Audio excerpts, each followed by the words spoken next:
Hai semua, selamat datang sekali lagi ke sesi live celoteh Dr. Mala.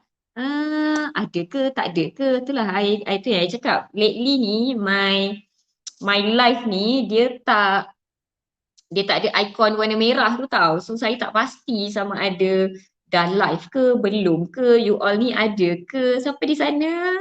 Tolong sahut sikit. Ada orang ke? Macam ada reaction tapi tak nampak ikon merah yang kata live tu. Tak nampak mata juga. Okay, kalau ada sesiapa yang bersama-sama dengan saya live sekarang 15 Februari 2022 9 malam bersama-sama celoteh Dr. Mala khas di YouTube dan Facebook saya yang official. Tolong bagi apa-apa reactions, tolong bagi apa-apa emoji yang tengah dengar live sekarang, yang dengar segmen ini, tolong berikan emoji berbentuk muka. Senyum ke, gelak ke, hak ke, apa-apa yang ada wajah. Alright, so I nak tahu. Hai Siti Sarah Ahmad daripada mana tu? Hai Syazrina Syah daripada JB. Okay, dah nampak guys. Alright. So memang dia ada lagging sikit tau. So tak nampak sebab StreamYard ni sepatutnya dia macam ada satu ikon merah dekat atas yang memberi kita signal yang kita dah go live. Tapi lately ni ikon merah tu dia macam lambat sikit. Alright, so tak nampak sangat. So thank God, I dah boleh nampak dah. I dah boleh nampak. Hai Nur Siah Muhammad Nur daripada Ceras Batu 9. Cik Rohayu. Hai Dr. Mala, good night. Selamat malam, selamat sejahtera daripada saya celoteh Dr. Mala beraksi. Cik, bukanlah. Apa orang kata? Broadcasting from Kajang, Selangor. You all semua daripada mana? Apa cuaca di sana hari ini? Okay, malam ni kita nak sembang topik yang best, tapi sebelum tu ada beberapa isu saya nak kupas bersama-sama dengan you all semua. 15 Februari 2022 kita nak bercakap tentang PIK Kids, program imunisasi COVID-19 kebangsaan untuk kanak-kanak berumur 5 hingga 11 tahun. Tapi kan Dr. Mala ni, dia pakar ke? Kenapa pula dia nak komen tentang vaksin kanak-kanak? Relax guys, saya adalah ibu hari ini. Saya adalah wakil anda semua hari ini. Saya akan bawakan pakar yang sesuai untuk jawab soalan ini. Sebelum tu, clear tak voice Dr. Mala? Sebab hari ini saya tak pakai headphone. Saya pakai earphone original daripada Vivo. Halimah Khan, hi sis daripada Segamat Johor. Clear tak suara Dr. Mala? Siapa rasa clear boleh bagi saya thumbs up. Husna Nurul, hi. Dr. Mala, Dr. Margaret ni doktor anak saya. Excited nak tengok. Anak saya pun excited nak tengok. Yeay, siapa patient Dr. Margaret? Boleh semua angkat tangan. Saya belum perkenalkan dia lagi pun dah begitu ramai dia punya dia punya fans. Jack Ryan daripada Kelang. Kita ada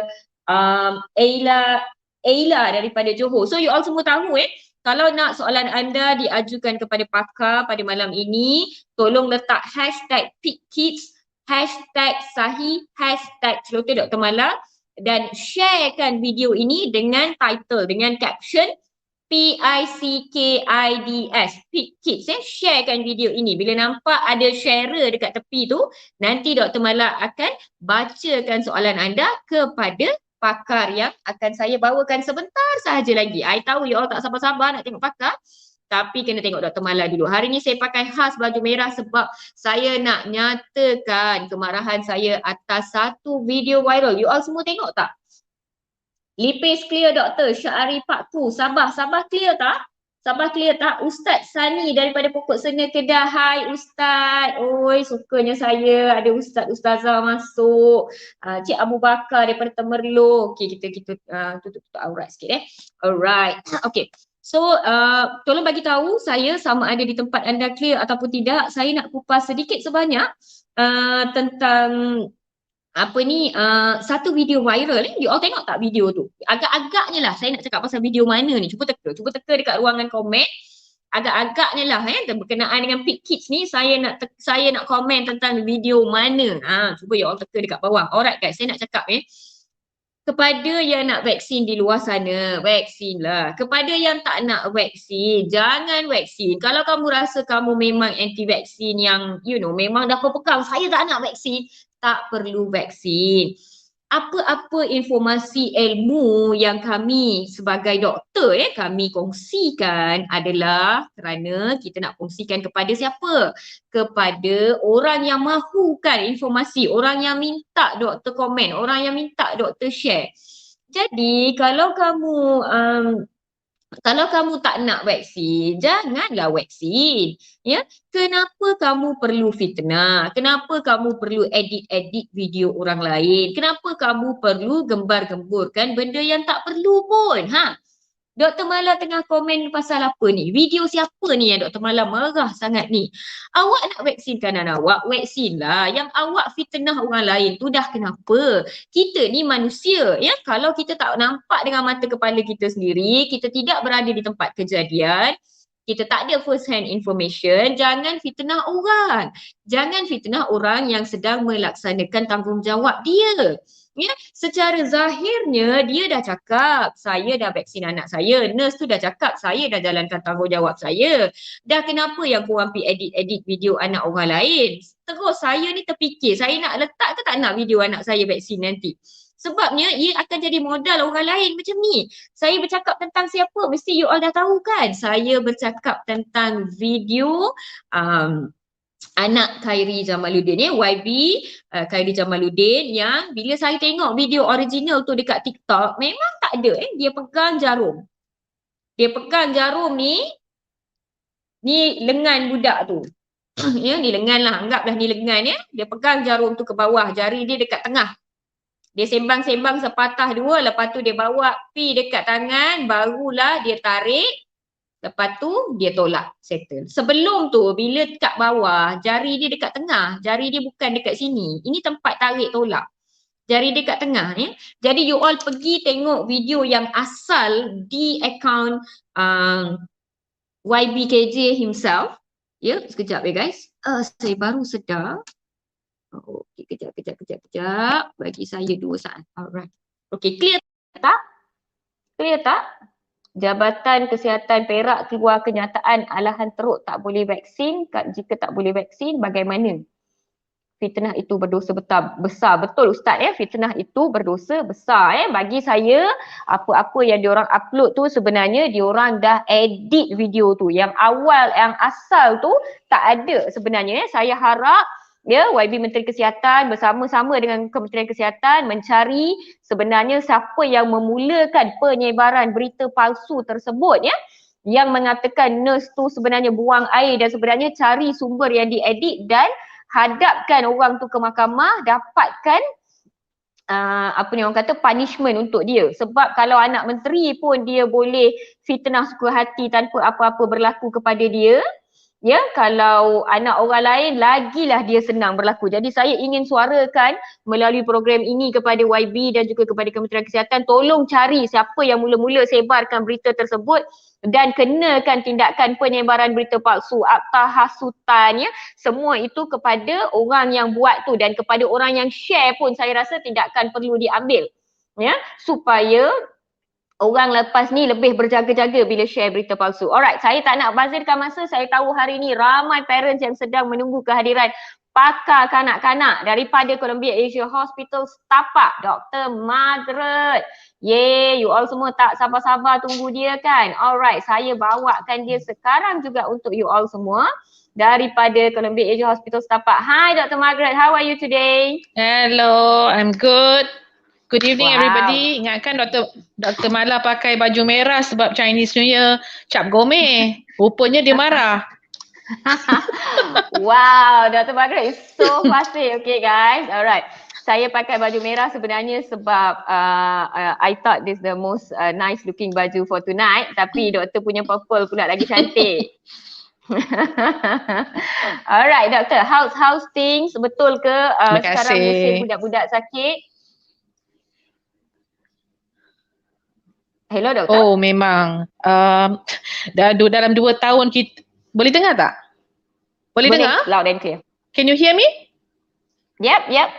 Okay. Yep. So as you all know, boleh dengar ya? Yes, boleh dengar doktor. Loud and clear. Boleh. Okay. So you are asking how is business now? business is good, back to normal, I would think. Tapi because for 2 years kita orang duduk, tidur, makan, asyik PKP je kan. So Betul. now we are getting a full swing of the return of all our patients lah. I mean, I'm not, of course, I feel bad for the patients, tapi at least now we are working, back to normal levels lah. Yeah, okay. So vaccination pun parents are catching up, datang balik follow up semua ya doktor? Ya, itu tak ada masalah langsung. In fact, masa PKP pun vaccination yang biasa punya untuk kanak-kanak, ramai yang ada datang juga. Tapi ada segelintir patient yang langsung tidak mengunjungi ke hospital. So a lot of vaccinasi diorang dah terlambat, terlewat. So kita kena catch up lah vaccination tu. Alright. Okay doktor, banyak parents yang tengah tunggu nak tanya macam-macam soalan dengan doktor today. Before that saya nak tanya, sebenarnya Dr. Margaret dah jadi pakar kanak-kanak dah berapa lama ya doktor? Oh, agak lama. Dalam I rasa I think it's been about 29 tahun. Wow. That's my age. For 8 tahun di government. 8 tahun di government and about 19 years in private practice. Okay, alright. So, biasanya saya bagi intro dulu baru saya masukkan doktor, tapi hari ni I did a little bit different. So, Dr. Margaret Kanimel sebenarnya pakar konsultan pediatrician dekat Columbia Asia Hospital Setapak, dan doktor sebenarnya undergrad daripada UKM, postgrad daripada UK kan doktor? Yes. Alright. Okay. So doktor, saya nak tanya sikit lah sebelum kita masuk kepada topik vaksin COVID-19 ni itself kan. Doktor, lepas doktor jadi pakar, salah satu vaksin yang baru diperkenalkan adalah vaksin rotavirus. It was quite new at that time. So macam mana reaksi parents pada ketika itu? Macam mana doktor punya personal experience untuk administer vaksin yang baru pada ketika itu, meyakinkan parents, dan apakah side effect dan patient punya reaction pada ketika itu, dan pengalaman doktor sendiri yang doktor boleh share dengan kami? Okay. Sebenarnya as all of you know, rotavirus vaksin ni belum masuk lagi dalam program imunisasi kebangsaan ya. Tapi hampir semua hospital dan klinik swasta sejak tahun 2006 telah memberikan vaksin ni kepada bayi pada usia 6 minggu dan ke atas. Jadi vaksin ni ada isu sedikit yang we had to handle in the beginning, isu status halal vaksin ni ya. Sebab vaksin ni dia menggunakan sejenis enzim ya. Enzim tu nama dia trypsin yang dia berunsurkan enzim daripada usus kinzeh ya. Dalam proses penghasilannya lah. Tapi so there was a lot of issue halal and haram and all that, and we had to go through a lot lah before we got KKM dan JAKIM telah membuat kenyataan bahawa vaksin ni sebenarnya telah melalui proses saringan, pencucian dan pembersihan sehingga ia tidak mengandungi sebarang DNA kinzeh yang tinggal dalam vaksin ni. So it is allowed, diharuskan diberi untuk anak-anak untuk mengelakkan penyakit cerit-berit yang disebabkan oleh virus rotavirus ni. Actually dalam Malaysia ni 50% of rotavirus cerit-berit ni disebabkan oleh rotavirus. And kalau tidak diberi rawatan yang awal, boleh menjadi mudarat kepada anak-anak kita lah, disebabkan dehidrasi yang teruk ya. Wow. Sekarang ni most of patients dia dah terima mengambil vaksin ni, so tidak ada masalah lagi lah. Alright. So pengalaman doktor waktu tu memang ada isu sikit, but after some time it was okay lah. Yes. Betul. Alright, okay. Saya suka Dr. Margaret guys. Dia sangat fasih dan sangat honest. Dia sangat frank. Doktor jawab dia. So, banyak soalan yang kita boleh tanyakan dengan Dr. Margaret hari ni. So, Doktor, saya nak dive direct into soalan-soalan yang saya dah ready kan untuk COVID-19 Pick Kids ni.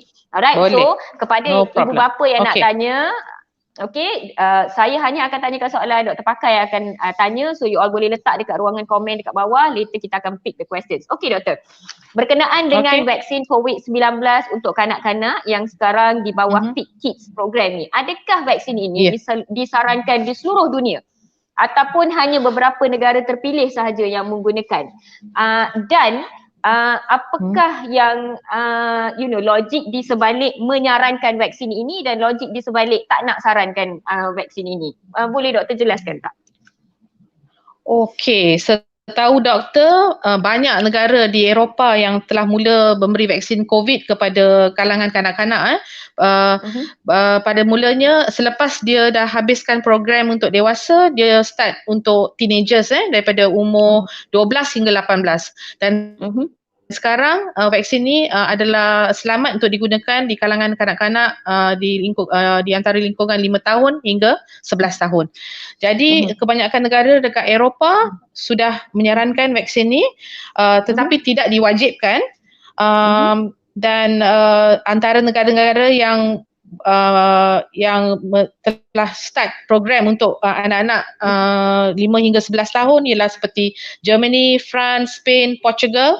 Di Asia ni I think Singapura, China, Hong Kong and of course Malaysia lah. And I think that of all the European countries, Sweden adalah salah satu negara yang tidak menyarankan vaksin untuk golongan kanak-kanak 5 hingga 11 tahun disebabkan dia punya reason ialah tidak banyak kanak-kanak yang actually kena COVID dan bila dikena pun tidak begitu teruk. Tapi as you know kita ada banyak varian yang dah keluar dan buat sementara ni varian yang hot ialah Omicron. And Omicron ni penularannya agak cepat. Omicron ke? Okay. So penularannya sangat cepat. Dan sekarang disebabkan kebanyakan orang dewasa dah vaksinkan. So sekarang tinggal anak-anak kita yang belum divaksinkan, mereka yang akan kena jangkitan COVID. So itu membimbangkan ya. Betul. Alright. So kalau ada saya nak sambung sikit daripada sana doktor. The same question. Memang ada sesetengah doktor ataupun sesetengah individu, sesetengah parents yang tanyakan soalan ni. Children tak banyak pun kena COVID. Daripada 2020 sampai 2022 ni, bilangan kanak-kanak tak ramai pun yang kena COVID. So jika sebagai seorang parent, saya nak buat keputusan untuk tidak memvaksinkan anak saya macam yang Sweden decide sebab tak ramai pun kanak-kanak yang kena COVID. Apa pandangan doktor sebagai seorang pakar? Okay, saya rasa this COVID infection ni, pandemic ni, dia ada banyak wave, banyak varian yang berlaku. And setiap varian yang timbul tu penularan dia berlainan. So sekarang ni the Omicron variant is very very infectious and we are getting more and more cases of COVID-19 di kalangan kanak-kanak. So if Dr. Mala, if you can share the statistics yang dalam PICS punya, I think I have shared that slide with you. Perhaps boleh dipaparkan ke? Sedang dipaparkan. Okay, kalau kita tengok, so kalau kita tengok dekat sini, semenjak 23 Ogos 2021 sehingga 3 Februari 2022, tak lama 10% of cases adalah di kalangan kanak-kanak berusia 5 hingga 11 tahun. So that is, I rasa nombor yang signifikan ya. Dan lagi satu, selain daripada COVID as a disease, ada lagi satu entity yang dinamakan, I will elaborate further on this. Ada sejenis penyakit dinamakan multi-system inflammatory syndrome in children. Pendeknya MISC lah, di kalangan kanak-kanak. Khasnya di kalangan kanak-kanak. Ini ada akibat jangkitan COVID yang berlaku 4 hingga 6 minggu sebelum dia kena MISC ni. And also the other thing is long COVID seperti mana berlaku di kalangan orang dewasa, boleh juga berlaku pada anak-anak yang kena COVID infection. So, what does vaccination do? Vaccination nombor satu, dia prevent kita daripada dapat COVID, prevent anak-anak kita daripada kena MISC, dan juga prevent kita anak-anak kita daripada mendapat long COVID syndrome. So, I think so I think this is very very important. Because I'm going to give you some statistic pasal MIC ni, because it is MIC ni kalau anak-anak kita kena disease ni, kebanyakan daripada kanak-kanak ni end up in ICU dan sangat penyakitnya sangat tenat lah. I think so far dekat Malaysia ni kita dah ada 26 kes kematian yang disebabkan oleh MISC as a result of COVID vaccine, COVID disease. So in that case, I sarankan kepada ibu bapa to take into the facts. Jangan dengar pada berita-berita yang palsu, apa yang diviralkan oleh orang. There's a lot of what do you call it, false news that's going on. Saya rasa it's best the parents tanyakan pediatrician or their doctors for facts. And this is very important, Loud and clear, doktor. So kalau saya boleh faham sebagai seorang ibu, apa yang Dr. Margaret cakap adalah jangkitan COVID yang rendah di kalangan kanak-kanak bukan penyebab kita tidak mahu mengambil vaksin, sebab dia punya komplikasi jangka panjang, dan varian-varian akan datang kita tak tahu sebenarnya dia akan lebih attack kanak-kanak ataupun lebih attack orang tua, kita tak tahu. So kita tak boleh berlapang dada je tunggu je untuk anak-anak. Kita kena ambil perlindungan untuk anak-anak kita. Tu yang saya faham apa yang Dr. Margaret cakap. Saya recapkan. Alright. So loud and clear, doktor. Thank you very much for that clear explanation dengan statistik. Memang kita orang faham. So doktor, kami dah faham the indication lah kan. Doktor dah kata dah all the reasons kenapa we need to vaccinate. So kita orang nak faham lah, the next question is, vaksin ni sebenarnya, okey doktor, adakah dia dah melalui kajian klinikal, apakah kesan sampingan dia, apa yang perlu parents takuti, dan apa daripada segi itu pula, boleh tak doktor terangkan? Okey, kalau kalau kita nak memberi vaksin, apa two things kita kena we have to be sure of. Number one, dia mesti selamat dengan minimal kesan sampingan. Number two, vaksin ini mesti berkesan, iaitu memberi immune response yang bagus lah, yang optimum untuk prevent from disease process So even though vaksin ni adalah vaksin yang dikeluarkan secara darurat as you know, most vaccines will take berapa tahun? 4 to 5 years for development and for implementation, and so it takes a long time to actually come up with vaccines, but because of the pandemic ni kira dah darurat, so they had no choice, they had to release it within 9 months of the vaccine being produced, and of course orang dewasa akan dapat dulu, because of course they are the I mean it's safer to start. We always, even for drugs kan, kita akan start dengan orang dewasa dulu, then only we go for children punya clinical trials, So bila dia buat clinical trials untuk anak-anak ni, dia dapati vaksin ini selamat I can give you some statistics.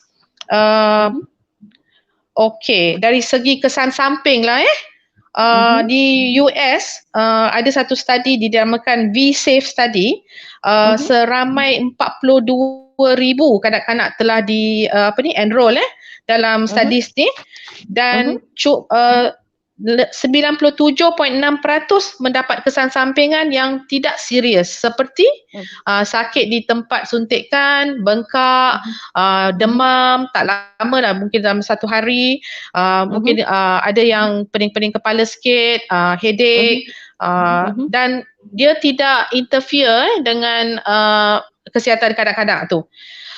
So when you say 97.6% side effect yang minimal, I think that is quite a safe vaccine. Okay.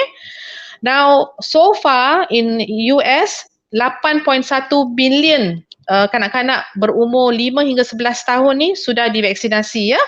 Dan yang actually develop kesan sampingan yang teruk around 0.05%.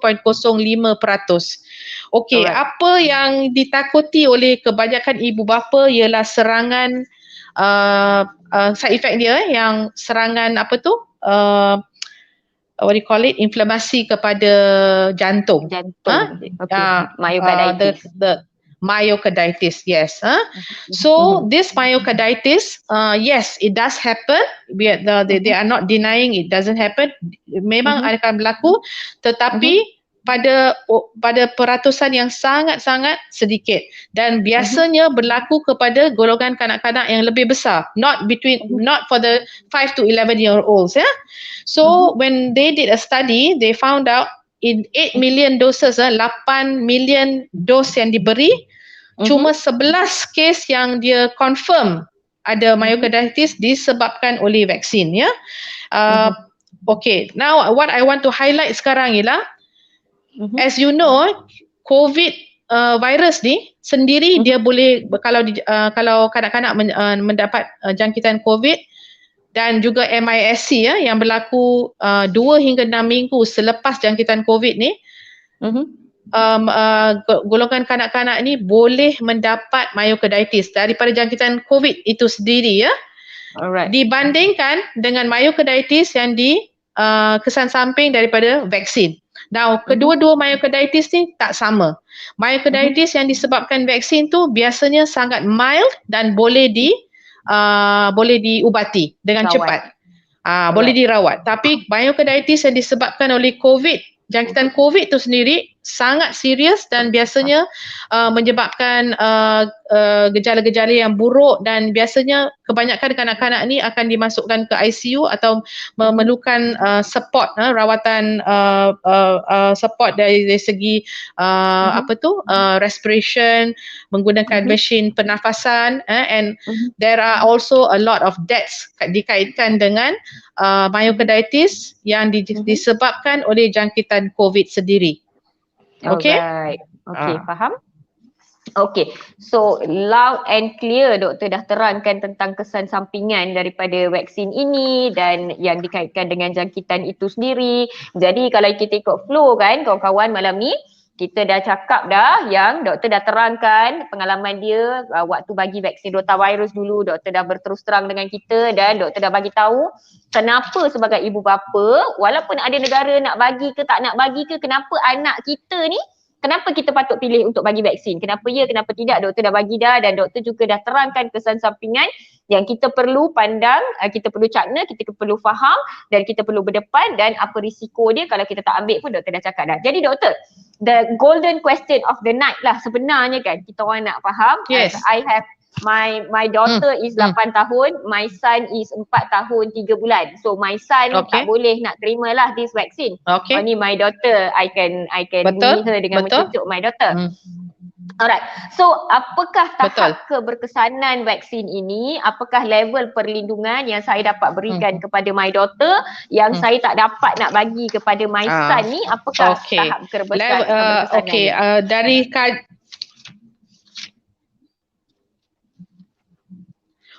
tahap berkesanan kepada anak-anak yang menerima vaksin.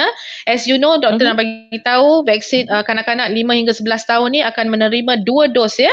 2 dos vaksin ni dalam selang masa 8 minggu. Dan dos yang diberi tu cuma dos 1/3 daripada dos yang diberi kepada orang dewasa. Okay? And this dose protection dia keberkesanannya is about 95% protection. Dia boleh mengelakkan penyakit COVID, mengurangkan penyakit sebanyak 90%. Banyak study yang ada dibuat di CDC and kebanyakan shows that kind of peratusan lah. So the berkesanan is very good, sangat bagus, sangat tinggi. Dan lagi satu, tujuan kita nak berikan kanak-kanak di 5 to 11 years old, and of course yang 12 dengan 18 pun dah terima. Dia ada tujuan untuk memberikan COVID vaksin ni bukan saja untuk memberi what do you call it, safety to the person who's receiving, tetapi juga untuk menaikkan herd immunity ataupun immunity kelompok. So which means if let's say budak yang belum terima vaksin tu tapi disurround oleh anak-anak lain yang telah diterima, so at least your child yang belum menerima vaksin is protected. Of course not 100% but partially protected disebabkan oleh herd immunity ataupun herd immunity kelompok. Alright. Okay. So doktor, bila kita bercakap tentang tahap keberkesanan ni, dah ada parents yang sebenarnya terbuka pintu hati nak vaccinate anak mereka, tetapi mereka ada soalan-soalan yang dah ada dalam diri mereka, so diorang ambil kesempatan ini untuk tanya dekat kita. Saya harap doktor boleh tolong jawabkan. I'm gonna take some of the questions.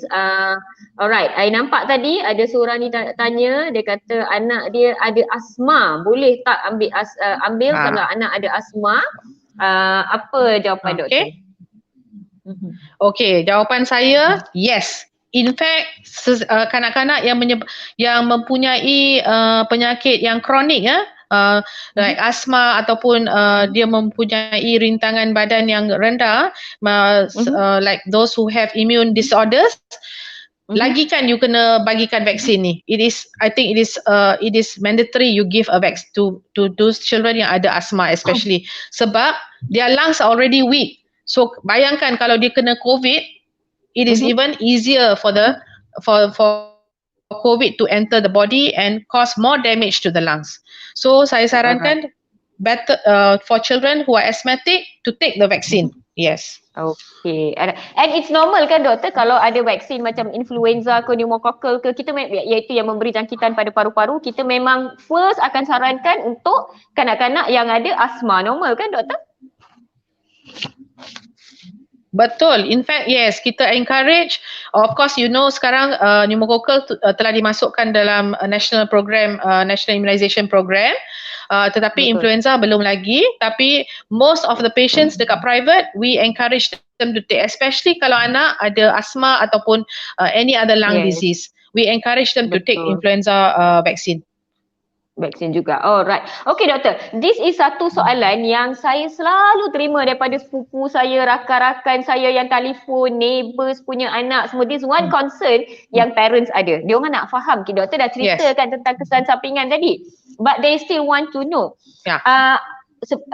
Saya pun nak selitkan soalan saya. As parents, ada tak apa-apa kesan sampingan daripada vaksin jangka panjang yang kami perlu takuti?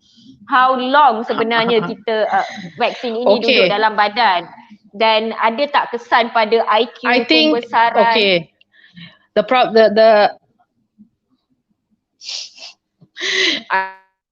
I think that question I think nobody can answer, because vaksin ni baru dikeluarkan dalam masa berapa? Ni dah 2 tahun maybe about 2 years or even less.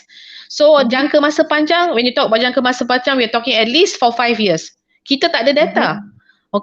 Tapi kesan sampingan yang immediate yang boleh berlaku, like doktor beritahu tadi, macam demam, lesu, sakit pada tempat suntikan, kadang-kadang dia boleh keluar kelenjar limpa, boleh bengkak, and kesan sampingan yang ditakuti buat masa ni lah saya rasa ialah myocarditis yang doktor dah terangkan tadi. Tapi jangka masa panjang doktor tidak boleh jawab sebab kita tidak ada data, sebab vaksin ni baru dikeluarkan. So we don't have studies yang menunjukkan apa what is the long term effect of this vaccine. So we don't have that data. Alright, okay. One more very famous question doktor, from the very start of immunization program daripada adult. Saya memang buat live daripada very start of the vaccine program. This is one question Doktor, Okay. saya ada G6PD, boleh tak saya ambil vaksin? Up to adult will ask me this question. Saya ada G6PD, boleh tak saya ambil vaksin? I think all of you yang ada anak-anak yang G6PD when your child is born, and of course G6PD is already memang diorang dah beritahu anak-anak dia ada satu list of ubat-ubatan dan juga makanan yang tidak boleh diambil sekiranya anak ada G6PD so the vaccines are not in this group, okay, they're not contraindicated. That means you boleh ambil vaksin walaupun you ada G6PD deficiency. Alright, okay. So guys, okay, siapakah yang tidak boleh menerima vaksin? Okay, siapa yang tidak boleh menerima vaksin? Okay, kalau if you have kalau you ada alahan yang sangat teruk macam apa yang dinamakan anaphylaxis, maksudnya alahan yang boleh menyebabkan reaksi yang sangat-sangat teruk sampaikan your blood pressure drop, you tak boleh bernafas ataupun bengkak muka sampai tak boleh telan air liur, this is what we call anaphylaxis reaction. If you anak dapat anaphylaxis reaction kepada ubat-ubatan ataupun vaksin yang katakan vaksin-vaksin lain ataupun vaksin dos pertama, inilah golongan kanak-kanak yang tidak boleh menerima vaksin ini. The rest of the children without these issues boleh terima. Alright, okay. So nak add on sikit, sebenarnya bila kita register anak kita dekat PIC Kids tu, memang kita kena declare pernah ada severe allergic ataupun tidak, and number two, whether on any ubat yang mencairkan darah. Dia tulis kat situ INR dan sebagainya. So kalau kita tick salah satu tu, memang kita kena jumpa pakar pediatrik dulu, kena buat pre-vaccination assessment. Baru dia orang akan benarkan. Kalau puan,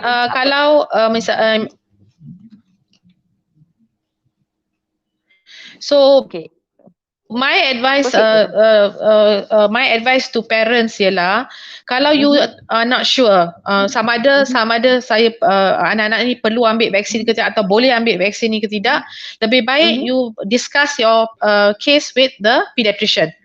And then they can tell you whether it is safe, selamat untuk anak-anak ni ambil vaksin ke tidak.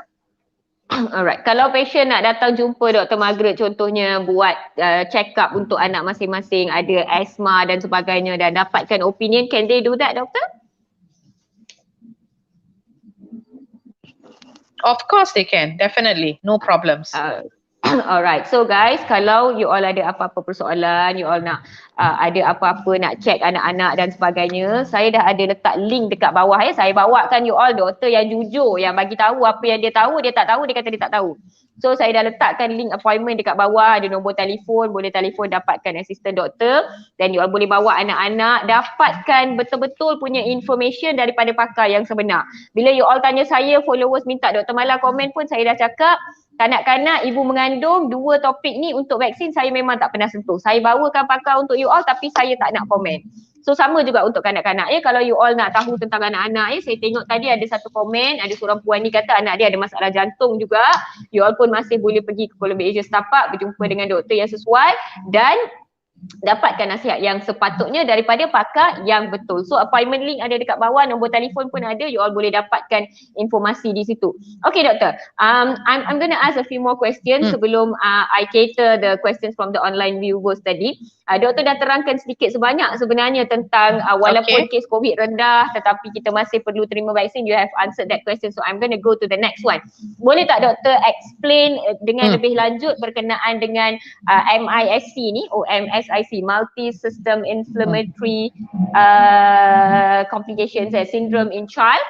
Boleh tak doktor terangkan dia punya multi-system inflammatory syndrome in children? Yeah, alright. So boleh tak doktor terangkan kepada kami?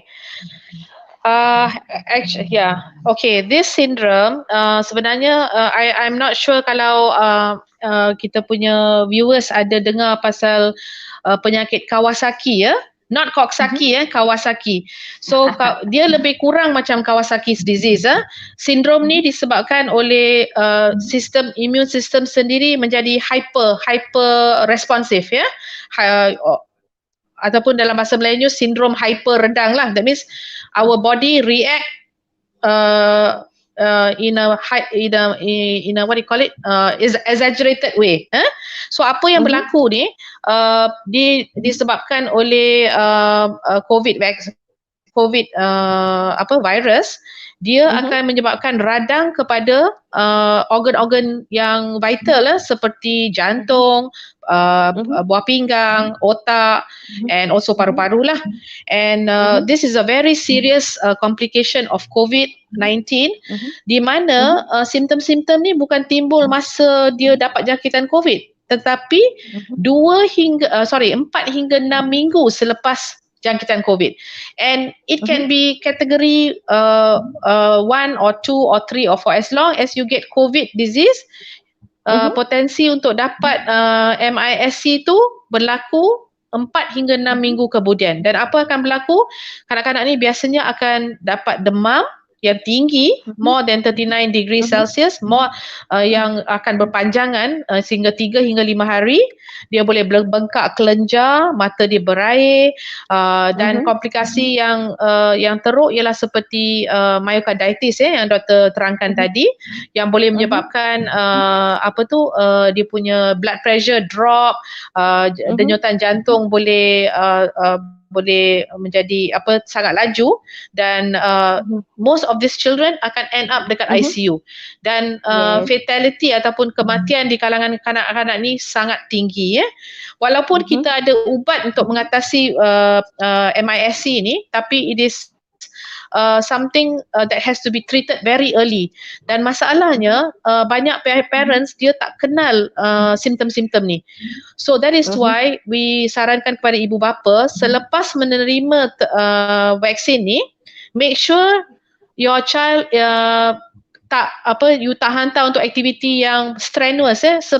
Misalnya dia ada swimming class ke, ataupun nak pergi taekwondo ke, so for 1 week jangan bagi dia terlampau aktif. Of course kanak-kanak you cannot stop, dia akan lari sini lari sana, itu tak apa, the usual yang lari sini lari sana tak apa, tapi jangan hantarkan dia untuk exercise ataupun for games yang strenuous. That can actually trigger lah MISC ni.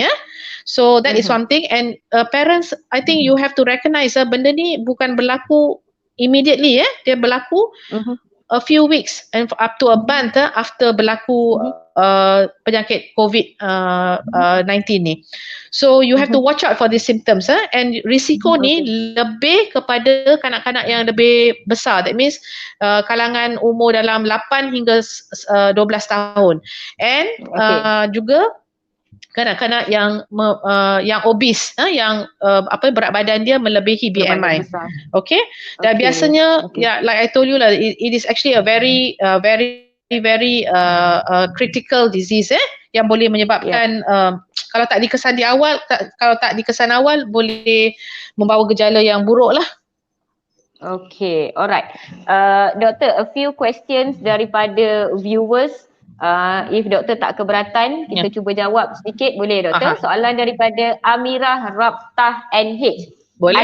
Anak saya pernah fit sawan lah tapi tak demam sehingga makan ubat. Boleh tak ambil vaksin? History of febrile fit. No problem. Ini febrile fit ke bukan febrile fit? Dia kata bukan demam kan tadi? Tapi tak demam. So maybe it's epilepsy? Saya pun tak pasti.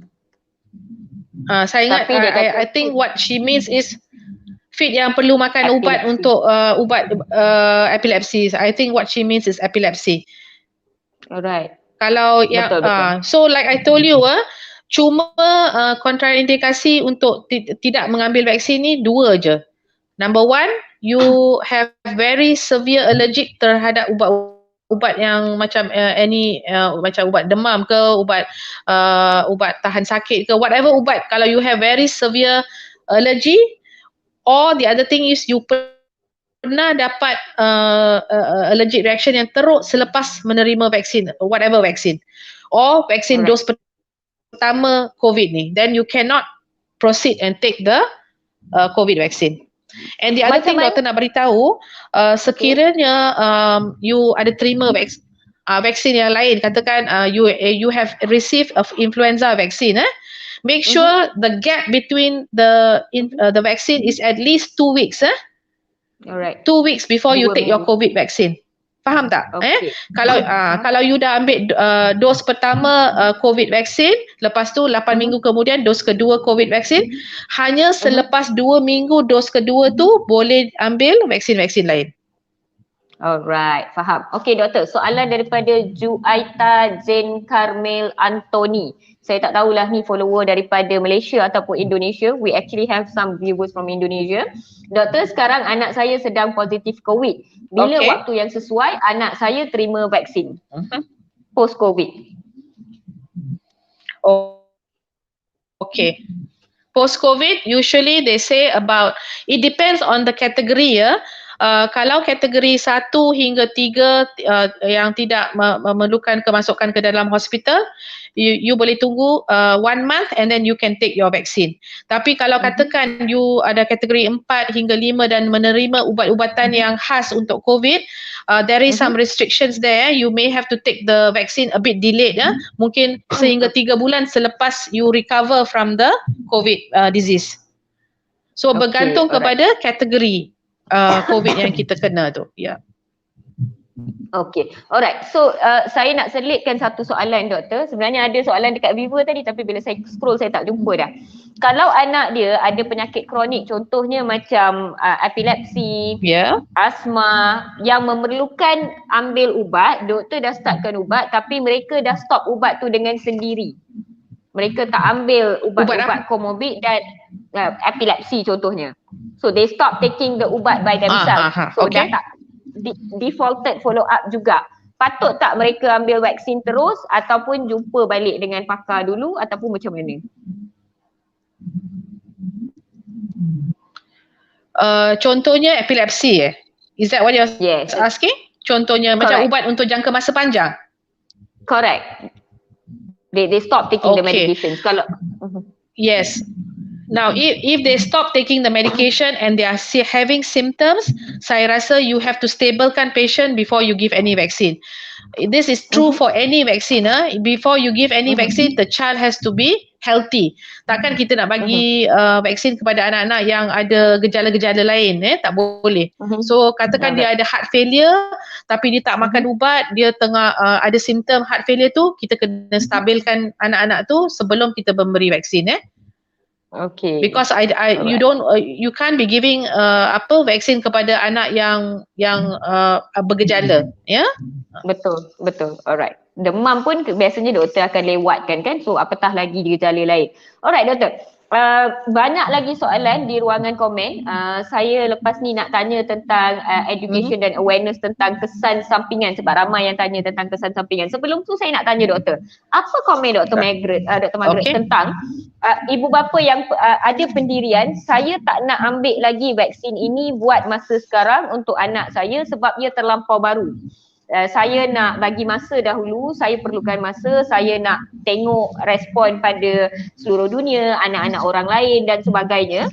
So kalau sebagai seorang ibu bapa mereka mempunyai pendirian sebegini, apa pandangan doktor dan kalau dia orang nak tunggu, kalau some people anyway they want to wait, they don't want their like vaccine hesitant ataupun anti-vax or whatever, if they will want to wait, ada tak certain period of time yang kita boleh cakap okay you can wait this long lah but not longer than that, if you have that particular period of time? Ada yes. Go ahead doktor. Dr. Margaret, you can go ahead. Okay. Sebenarnya, as you all know kan, vaksin COVID ni belum diwajibkan lagi, belum dimestikan lagi. So actually itu adalah hak individu We cannot force parents to bring their children and vaccinate all of them. This is not certain countries, as you know, in China, what they force is by force. We cannot do that. We have to respect the parents their opinions lah. Tapi of course I think parents you should get the facts. you should get your vaccine. Especially kalau children you ada comorbid, seperti ada penyakit-penyakit lain seperti asma ataupun heart disease atau immune system yang rendah ataupun anak you ada obesity. If you have comorbids, lagikan you kena ambil vaksin tu dengan cepat lah. Because if you get the disease, biasanya disease tu akan lebih teruk daripada anak-anak yang healthy lah.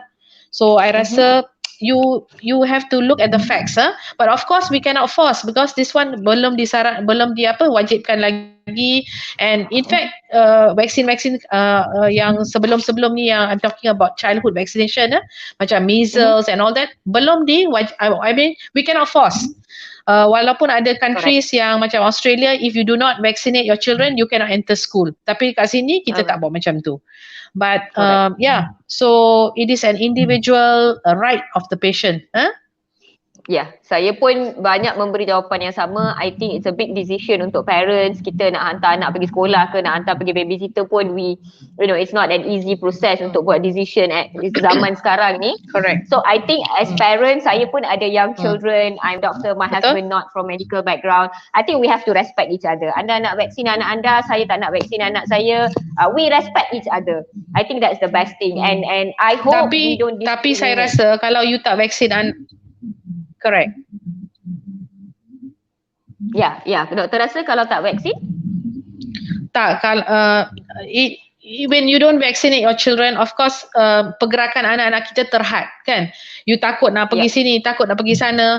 Bila you dah dapat vaksin, at least you feel a bit more safer lah. That is the advantage. We are trying to go back to our normal previous life before pandemic, pre-pandemic.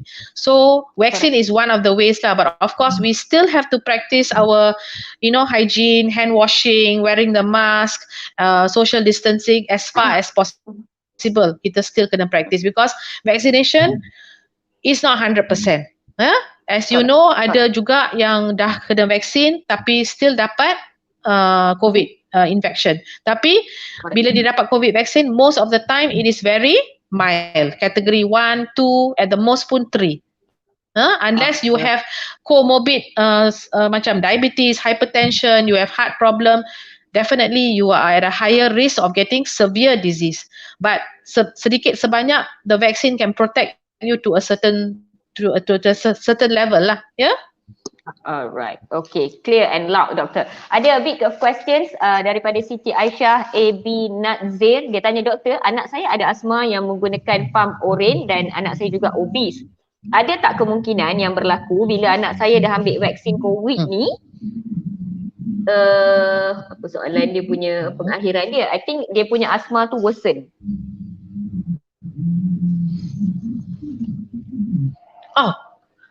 Adakah berlaku bila anak saya ambil vaksin ni? Apa yang berlaku? The question is so tergantung. I thought that is a sambungan dekat bawah ni, or this is somebody else's comment. Okay, the question is, adakah the asthma will be worse selepas pengambilan vaksin? I don't think so. It shouldn't.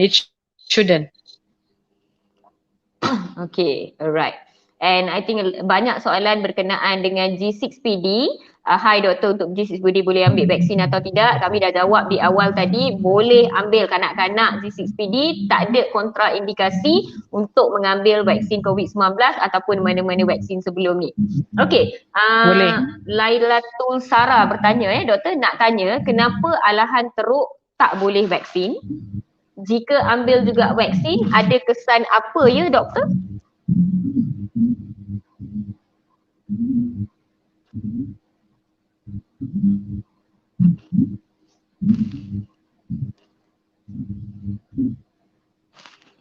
It's breaking up lah. Tak dengar. Okay. Doktor tak dengar soalannya? Sekarang dengar tak doktor? Kenapa alahan teruk tak boleh vaksin? Yeah. And then kalau ambil juga orang yang ada anafilaksis, jika ambil juga vaksin juga, apa kesan ya? Okay. So sesiapa yang mempunyai okay, boleh dengar tak? Boleh. Kita tak pasti sama ada dia akan ada reaksi anafilaksis ni ya. So some of our adult patients sebelum ni sekiranya dia nak ambil vaksin, kita syorkan vaksin ini diambil di hospital, di mana sekiranya berlaku gejala anafilaksis ni, ia boleh dirawat dengan serta-merta. Yes. Okey, faham. Misalnya, doktor boleh beritahu egg allergy. So MMR contains egg protein, yeah. So sometimes what we do is we admit these children, kita admitkan, kita masukkan ke ward dan kita bagi vaksin ni, and kita standby ubat-ubat in case ada anaphylaxis, kita boleh treat as serta-merta lah. So kita syorkan sesiapa yang ada side effect anaphylaxis sebelum ni dan still nak ambil vaksin, we suggest these children take the vaccine in a hospital setup. That means a safe place, bukan dekat pusat vaksinasi ataupun bukan dekat. So you need a letter from your pediatrician. You're breaking a little bit. We need a letter from pediatrician.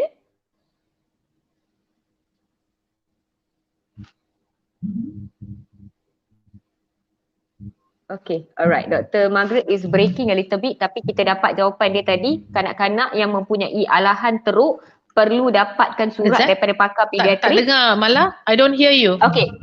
Ya, tadi you were breaking.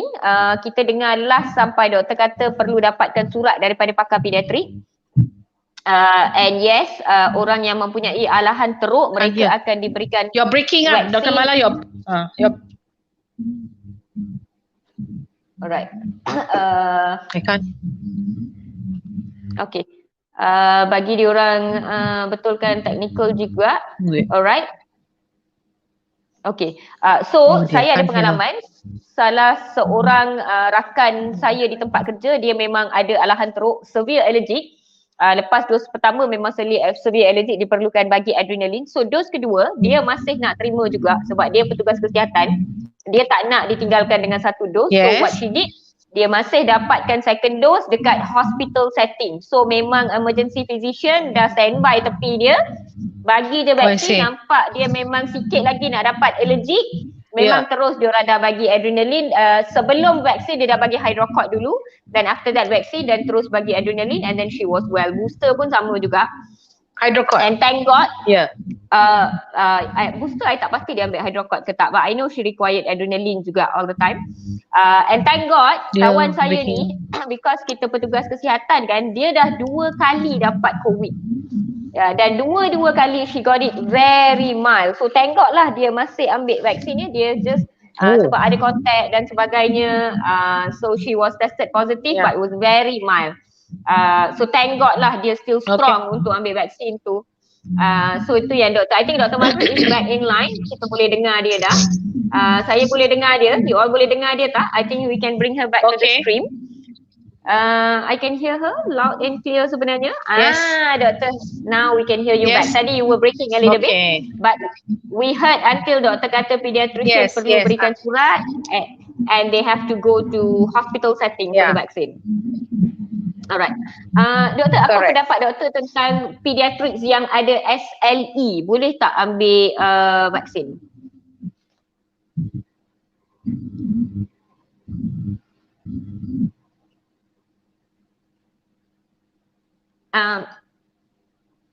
Doktor, why did you tak dengar?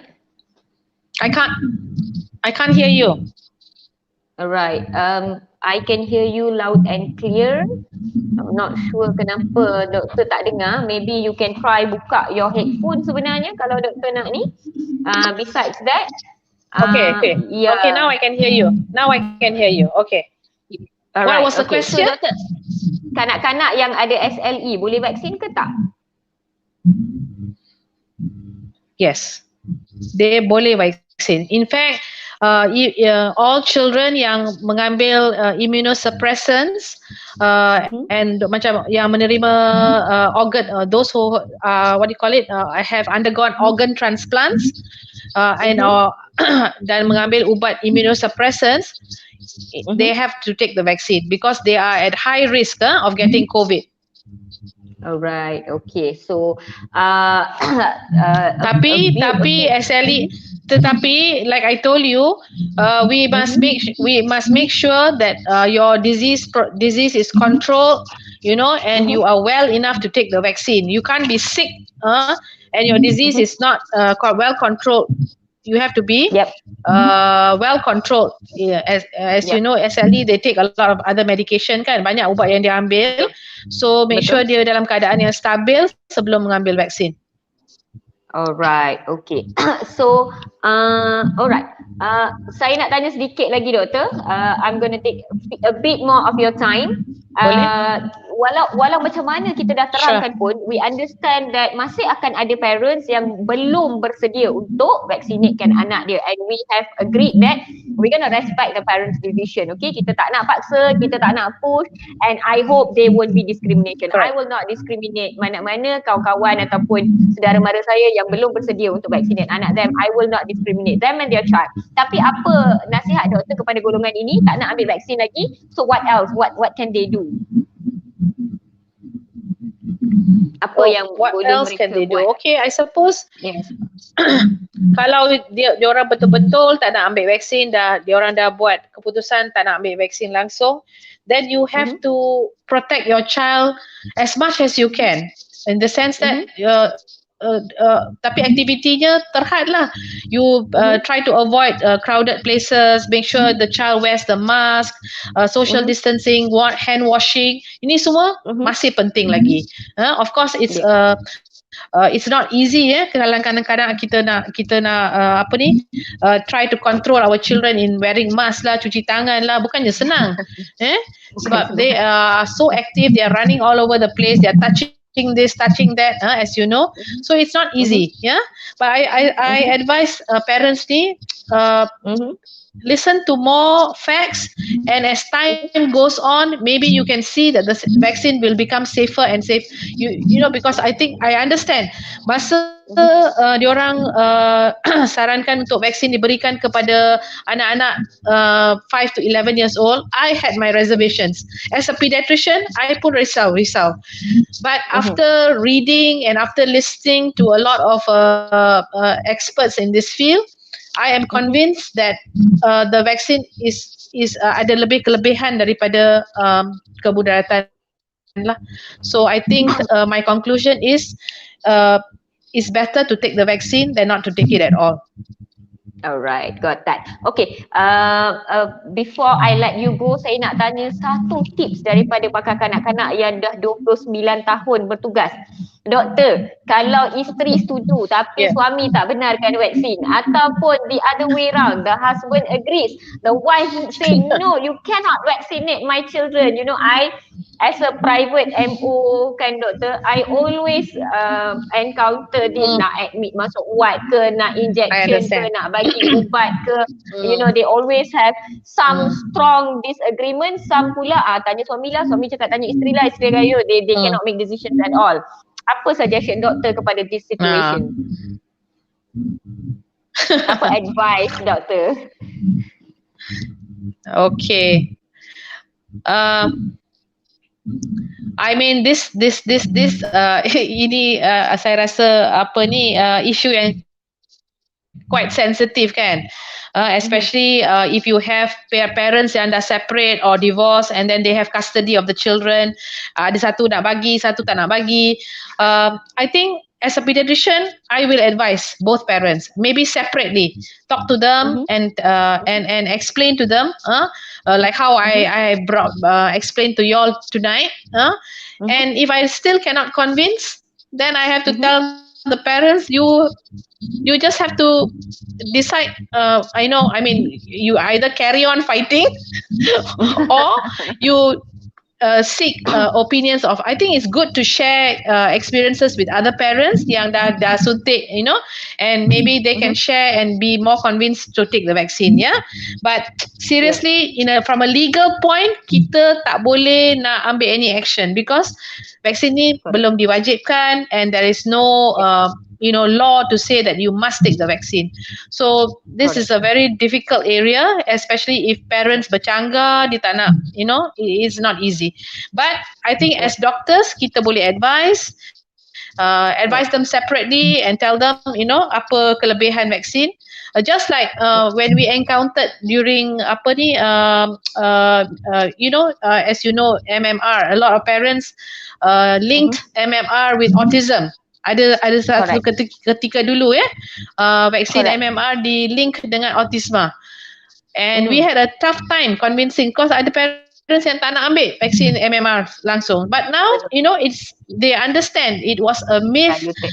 Benda tu memang dulu mana ada social media kan, dia orang tak tahu pasal cerita yang sebenar yang berlaku. So now they understand why actually it's not true. There is no link between MMR vaccine and autisma.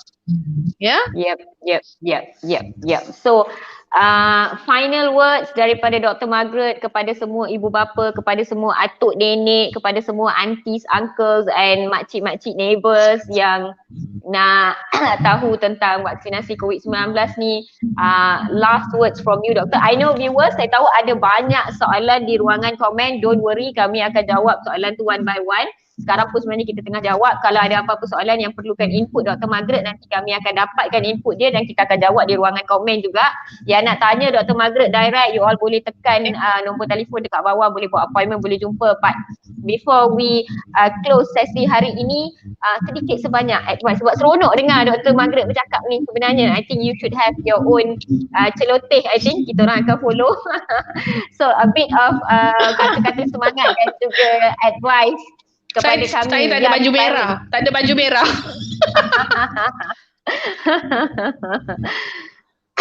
Your advice to us, the young parents, Doctor. Okay.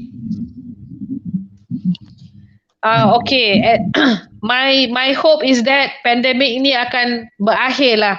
Kalau if not in the next 6 months, at least by the end of the year, so that we all boleh return back to normal life. Betul tak?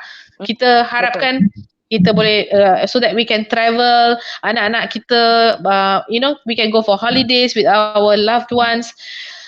So I feel one of the ways yang kita boleh achieve herd immunity ialah dengan mengambil vaksin lah.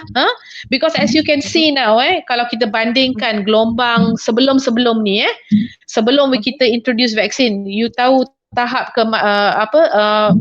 numbers of patient yang kena COVID and tahap COVID yang kategori 3, 4, 5 and also yang kematian di kalangan yang masuk ICU and all that. Saya rasa kalau kita bandingkan masa gelombang yang tu dengan gelombang sekarang, memang you can see the difference. Disebabkan and I think a big reason for this is because of vaccination. Because of vaccination, kebanyakan kes yang kita dapat sekarang ialah kes-kes yang sangat mild, kategori 1, 2, 3. And thanks to vaccination, we don't have our emergency kita tak pack, kita punya ICU tak pack, and our healthcare workers are not stressed out. We at one time, I think during last year, dalam bulan berapa? Bulan I rasa dalam bulan 8 hingga bulan 11, we were so bad. So it was really bad. So we can see the difference, especially bila kita dah mencapai almost 90% dua dos dan dos booster lebih kurang dalam 50% di kalangan orang dewasa. And we hope we can also protect our children dengan vaksin COVID ni, So saya nak nasihatkanlah dengan ibu bapa. I know how you feel because vaksin ni vaksin yang baru. You are afraid your children will get bad side effects, but it is very, very rare, especially for the 5 to 11-year-olds. In fact, in Singapore, they started much earlier for 5 and 11, and they're getting very few cases of side effects and hardly any cases of myocarditis too.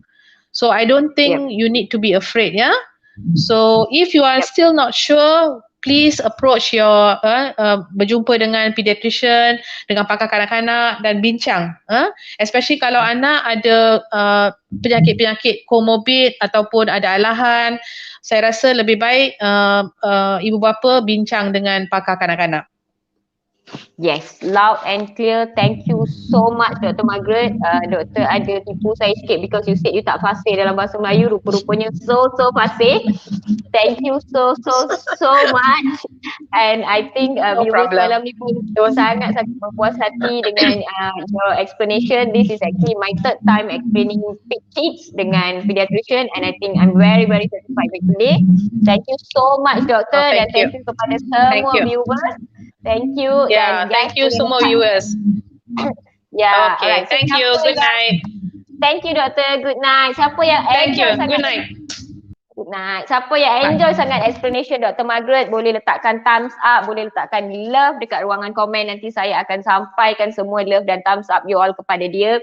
Dan saya nak recap balik ya, hari ni saya bawakan pediatrician pakar kanak-kanak yang sangat jujur dan telus dengan you all. Dia sharekan pengalaman dia sharekan data, dia sharekan keadaan yang sebenar, dia sharekan manfaat dan faedah. Tapi akhir kata dia, nasihat dia adalah dapatkan informasi daripada golongan yang betul, daripada saluran yang benar dan kemudian kamu buatlah keputusan.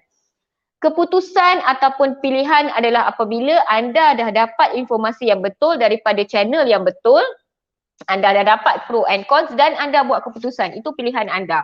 Jangan dah dapat info daripada channel yang not correct, lepas tu you kata you dah buat keputusan.